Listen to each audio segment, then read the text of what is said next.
میرے جب بھی یہ بچے کی زیادہ ہونے چاہیے اس پر بیان جاتا ہے نا, لبرل لوگوں کی طرف سے بہت مذاق اڑایا جاتا ہے, نیگیٹو کمنٹس ہوتے ہیں. ایک نے کل میں پڑھ رہا تھا اپنے کمنٹس, ایک نے لکھا ہاں زمین کو بھر دو بچوں سے, جگہ ختم کر دو, زمین کو بچوں سے بھر دو, جگہ ہی ختم ہو جائے. جگہ زمین پہ اتنے آرام سے ختم ہونے والی نہیں ہے. قرآن کے الفاظ دیکھو, وَمَن يَخْرُجْ مِن بَيْتِهِ مُهَاجِرًا إِلَى اللَّهِ وَرَسُولِهِ. یہ آیت تو ہے ہجرت کے بارے میں, لیکن یہ اس کے مفہوم سے عموم ثابت ہوتا ہے. یجد فی الارض مراغما کثیرا وسعا, زمین میں نکل کے دیکھو بہت وسعت نظر آئے گی. ابھی ہزاروں کلومیٹر لمبے لمبے جنگلات ہیں, صحرا ہیں, اتنی زمین. اب صرف ایک بلوچستان کی زمین ایسی ہے کہ پورا پاکستان وہاں سما جائے نا, پھر بھی بہت زیادہ حصہ خالی رہے گا اس کا. آپ کا ایک صوبہ بھی نہیں بھرا ابھی. کنویں کا مینڈک پتہ ہے نا کسے کہتے ہیں, جو کنویں میں رہ کے سمجھتا ہو بس یہی ہے کائنات.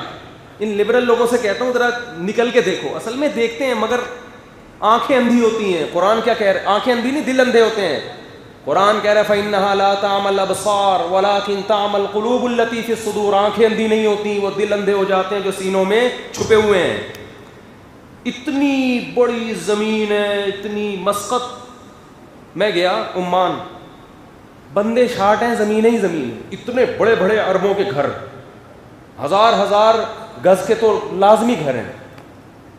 بادشاہ کی طرف سے ڈبل اسٹوری یا ٹرپل اسٹوری پر پابندی ہے. کیوں؟ وہ کہہ رہا ہے اتنی بڑی زمین کا کرنا کیا ہے, پھیلو نا, بھرو تو صحیح اس کو. اور 15 بچے اربوں کے پیدا ہوتے ہیں.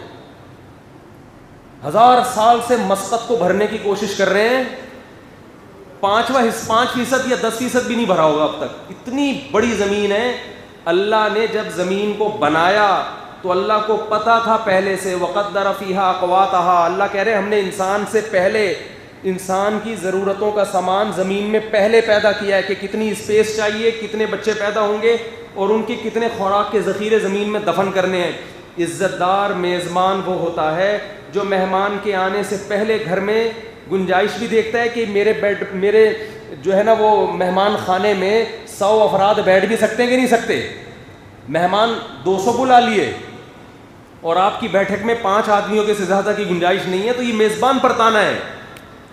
نہیں آ رہی میرا خیال ہے بات سمجھ میں. تو اللہ کہتے ہیں ہم نے انسان کے دنیا میں, اور بلکہ الٹا ہوتا کیا ہے, 100 آدمی آئیں گے نا تو کھانا 150 کا پکوایا جاتا ہے. یہ ایک انسان جیسے میزبان جس کا زر چھوٹا, وہ اتنی کھوپڑی استعمال کر رہا ہے. جس خدا نے اس زمین کو انسانوں کے لیے بنایا اس کو نہیں شعور کہ کتنی بڑی زمین ہونی چاہیے, اس میں کتنے خزانے دفن ہونے چاہیے. اصل میں یہ ساری دہریت اور الحاد کے پیداوار یہ نظریے. جب وہ کہتے ہیں نا آٹومیٹیکلی خود بخود ہو رہا ہے, خود بخود جو کام ہوتا ہے اس میں کبھی بھی کچھ الٹا ہو سکتا ہے. ہم کہتے ہیں خود بخود نہیں ہے, بنانے والے نے زمین کو بنایا, اس نے انسانوں کو بث منہما رجالا کثیرا. انسان اللہ کی مخلوق پہلے ہے, آپ کی اولاد بعد میں ہے.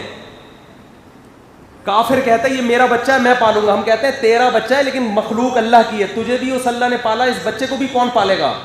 اس کی سب سے بڑی دلیل یہ ہے کہ بچہ پیدا ہوتا ہے تو تھوڑی اپنی بیوی کی چھاتیوں میں دودھ پیدا کرتا ہے, بچے کی مانگ پیدا وہ خدا کرتا ہے جس نے بچے کو پیدا کیا. پیدا کر کے بتا دیتا ہے کہ اس کی ذمہ داریاں اور اس کی ضرورتیں پوری کرنا میرا کام ہے. تو اس لیے جو لبرل لوگ ہیں نا, ان کو مولویوں کے بچوں سے بڑی تکلیف ہوتی ہے. اتنے بچے ہو گئے, ہوئے آبادی بڑھ رہی ہے, تمہارا نہیں کھائیں گے انشاءاللہ, بے فکر رہو, زمین میں قحط نہیں پڑنے دیں گے انشاءاللہ. اس لیے کہ یہ جوان ہیں, جوان ہوں گے کل. اور جہاں جوانوں کا ریشو زیادہ ہوتا ہے, بوڑھوں کا ریشو بولو کم ہوتا ہے. اس کا مطلب ارننگ کے ذرائع زیادہ اور کھانے والے کم. یہی چیز ملک میں اور خاندانوں میں ترقی کا ذریعہ بنتی ہے. جس گھر میں کمانے والے زیادہ ہوں, کھانے والے کم ہوں, وہ گھر خوشحال گھرانہ ہوتا ہے. جس گھر میں کمانے والے مارکیٹ سے شارٹ ہوں, کھانے والے زیادہ ہوں, وہ غربت کا شکار ہوتا ہے.